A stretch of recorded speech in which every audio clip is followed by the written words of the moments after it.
Hello everyone, thrilled to be with you today. I'm here today to discuss a $300 puzzle, $300 billion puzzle that has bothered me since my younger days. And it is a mind-boggling thing that is happening in software development industry. So here's the puzzle. Why is it that we just can't meet our commitments? That in our own given timelines, as a developer, as a leader, as an organization. And this is happening in spite of state-of-the-art processes like Agile, cutting-edge productivity tools like Copilots, GPTs, and us doing software development since 1940. We see engineers and teams working all the time, burning out. Right? Yet, paradoxically, despite our best efforts, with our all good intentions, last-minute delay is a norm for the leaders. They have to push deadlines, they have to cut features, often both breaking trust everywhere, including with our customers. And how are we managing this today? We are tracking the progress day in and day out. We are adding generous buffers at all the levels. Unwanted love affair, but yeah. And we are actually building processes, stacks of them. We are empowering teams, but we just can't meet our commitments sustainably and reliably and consistently, right? It's mind-boggling. It's an unyielding problem affecting every leader that we have spoken to so far. There's something fundamental that we are missing. And our research reveals two elemental issues at the project execution levels. Project executions are done by our developers. First is inefficiencies due to human nature. So besides more visible issues like lack of planning or making it easier to deviate, hazy dependencies resulting in misplaced priorities, there is bike shed effect, also known as law of triviality by Parkinson's, where individuals work on non-priority tasks and are taking up trivial, easy-to-grasp tasks. And that's why you will see 51% of developer time goes into these low-priority items.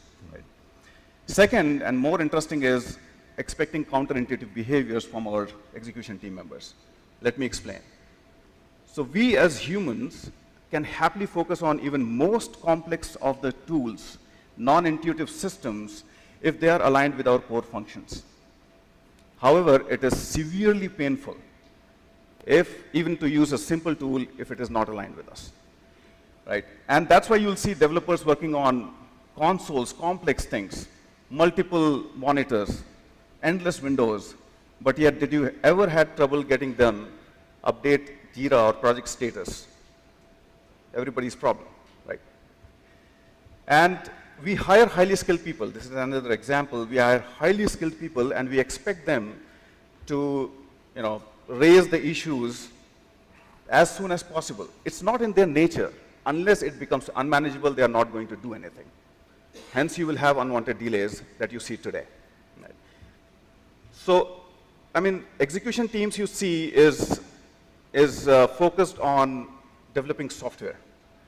But your management teams are forcing them to work with their tools, their core functions today.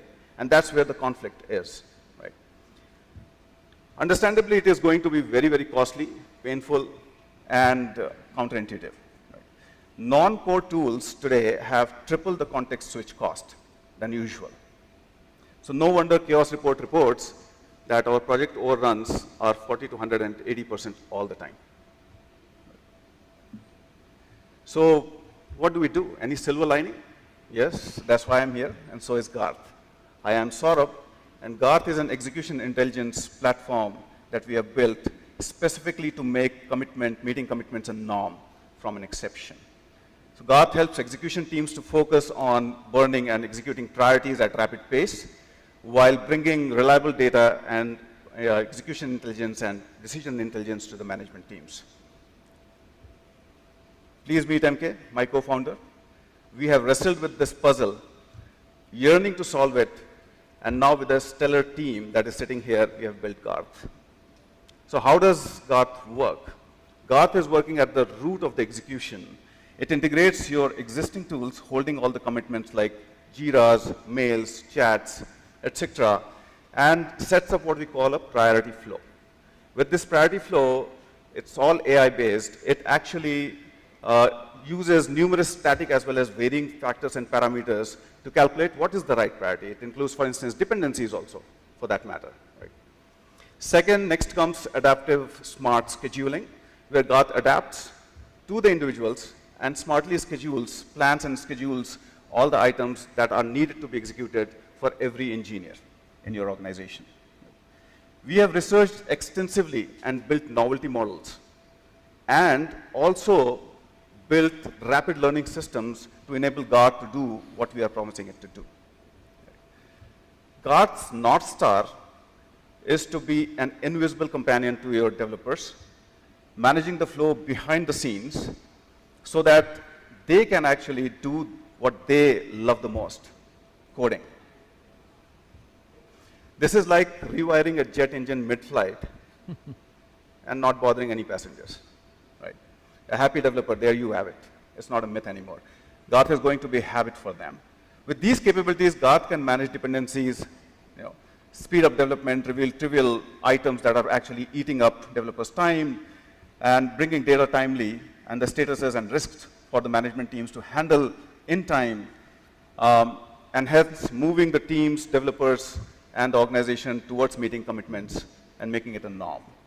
This will, so we have, let me go ahead. So as you can see that creating these simple solutions are a complex problem, right? So we have taken our time to build this, and we have taken 14 plus months to build our models, making sure that they work, and we can do whatever we are promising through Garth. Here are our rollouts. So we are planning to go to GA in 2025. First quarter, the first 2 years will be focused on selling small and medium businesses, and then we'll be executing some POCs with the enterprises going forward.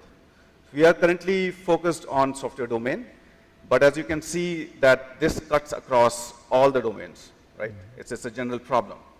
Our TAM is around $3 billion. $3 trillion, my bad. Right. And our current SOM is at $23 billion, growing at 12.8% per year at the moment. Coming to the competition, we have some fantastic products in the market, like Notion, you have Reclaim, etc.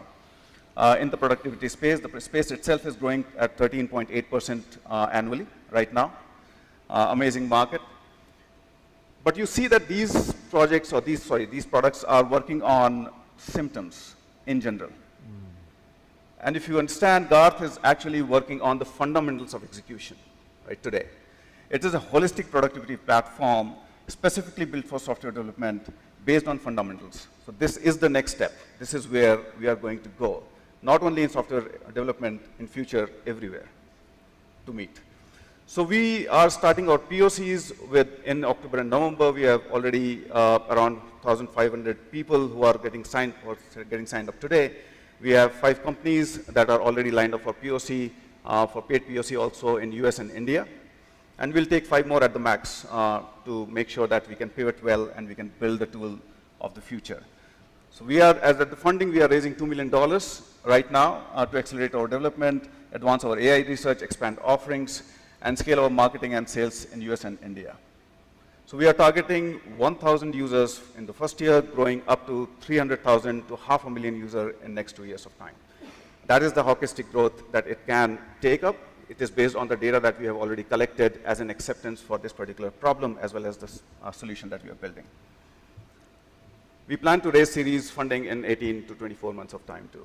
So we are present in 2 key locations today, which is our market, US as well as India. And we are looking at Finland to be a European hub for our researchers also. I invite you to explore opportunities with Garth as a developer, as a leader, as a team, and as an investor. The market is immense. The impact is immense.